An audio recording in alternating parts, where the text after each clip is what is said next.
जनता के सामने कई प्रकार के विषय जब अपील के नाते आते हैं, तो दूसरा जो अपील का मेरा विषय है वो है आजकल हमारे जो किसानों में तरह तरह के जो विषय चल रहे हैं, उसके ऊपर भी मुझे आपसे एक बात रखनी है कि जो किसानों को बरकलाया जा रहा है, बहकाया जा रहा है, इससे हमारे किसान भाइयों को बहुत ही सावधान रहने की आवश्यकता है। अभी जैसे केंद्र सरकार ने किसान की आय डबल कैसे हो, इसके लिए बहुत से प्रावधान किए हैं।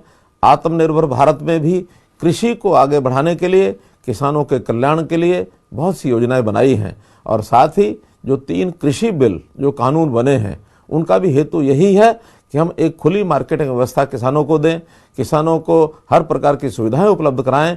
लेकिन हमारे विपक्षी लोगों ने, कुछ किसान संगठनों ने इस प्रकार का भ्रम फैलाया है कि इसके 3 बिलों के आने के बाद हमारी मंडियां वो समाप्त हो जाएंगी, हमारा MSP वो समाप्त हो जाएगा। मैं आपको विश्वास दिलाता हूं, क्योंकि अभी हरियाणा में हमने पिछले 1.5 महीने से जो प्रोक्योरमेंट किया है, चाहे वो धान का किया है, चाहे वो बाजरे का किया है, चाहे मूंग का किया है, मूंगफली का किया है, और ये जो सारा कपास की हमारी प्रोक्योरमेंट चली है, तो ऐसी सारी जो प्रोक्योरमेंट हो रही है वो सब मंडियों के माध्यम से हो रही है, सभी MSP के ऊपर हो रही है। कभी भी ये मंडियां ना समाप्त होने वाली हैं, बल्कि मैं कहूँगा कि और बढ़ाई जाएंगी। MSP समाप्त होने वाला नहीं है।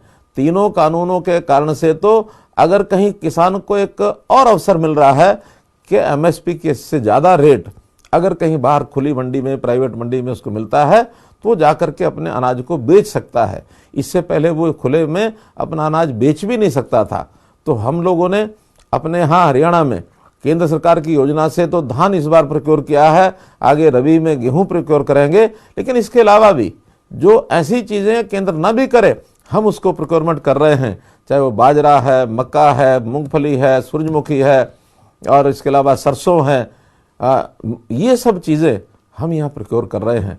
और मुझे इस बात का दुख है कि इन चीज़ों की प्रोक्योरमेंट आसपास के प्रदेश नहीं कर रहे हैं, ना वो पंजाब कर रहा है, ना वो राजस्थान कर रहा है। और दुखद एक विषय ये है कि राजस्थान में बाजरा ना खरीदने के कारण से वहाँ 1300-1400 रुपये का रेट है।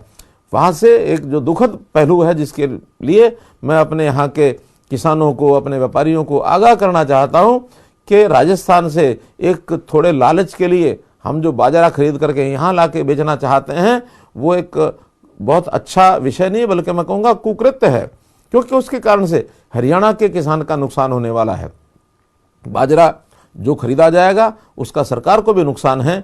पिछली बार हमने हरियाणा के अंदर लगभग 3 लाख मीट्रिक टन ये बाजरा खरीदा था, और इस बार 6 लाख मीट्रिक टन खरीदा जा चुका है। और अभी भी कहीं कहीं किसानों का बाजरा बाकी है। लेकिन शिकायतें बहुत मिल रही हैं कि राजस्थान का बाजरा वो निरंतर यहाँ पर कुछ व्यापारी, कुछ आड़ती और कहीं कहीं किसान बंधु भी उनके साथ मिल करके उनका सहयोग कर रहे हैं। मैं उन किसानों को चेतावनी देना चाहता हूं कि अगर हम इस प्रकार का काम करेंगे तो अंतोगत्वा हानि हमें ही होगी, हरियाणा के किसान को होगी। हरियाणा के किसान का बाजरा रह सकता है, तो इसलिए हम लोग इसकी सावधानी को बरतें।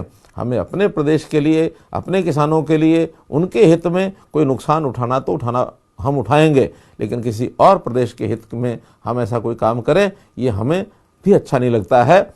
इसी प्रकार आजकल एक जो दूसरी समस्या वो आ रही है पंजाब में, वहाँ के किसानों ने, वहाँ के और लोगों ने जिस प्रकार की हड़ताल, स्ट्राइक, रेल रोको, ये सारे अभियान चलाए हुए हैं, जिसके कारण से वहाँ की गतिविधियाँ वो प्राय ठप हो गई हैं, जिसके कारण से बहुत बड़ी जो समस्या किसानों की आने वाली है वह है यूरिया खाद की। वहाँ यूरिया खाद उपलब्ध ना होने पर हमारे जो बॉर्डर डिस्ट्रिक्ट हैं, वो बॉर्डर डिस्ट्रिक्ट भी खाद जो है वो यहाँ बॉर्डर डिस्ट्रिक्ट से वहाँ सप्लाई किया जा रहा है। जो छोटे तुच्छ एक हमारे किसी लाभ के लिए हम इस काम को करते हैं, तो इस काम को भी किसान जरा सावधान हो जाए। उनको अपील करता हूँ कि अपने यहाँ का यूरिया पंजाब की तरफ न जाने दें, कहीं ऐसा ना हो कि हमको कठिनाई आ जाए, क्योंकि यूरिया एक सीमित मात्रा में ही मिलता है, जितनी प्रदेश की आवश्यकता होती है उतना मिलता है। यदि हमारे यहाँ का खाद दूसरे प्रदेश में जाता है तो इसका आखिरकार जो हानि होने वाली है, उसकी कठिनाई होने वाली है, वो अपने प्रदेश के लोगों को होने वाली है। इसलिए पंजाब के बॉर्डर के साथ लगते हुए सब किसान भाई, व्यापारी भाई, इन सब को मेरा आह्वान है कि इस विषय को भी थोड़ा सा सावधानी पूर्वक बचा करके रखें।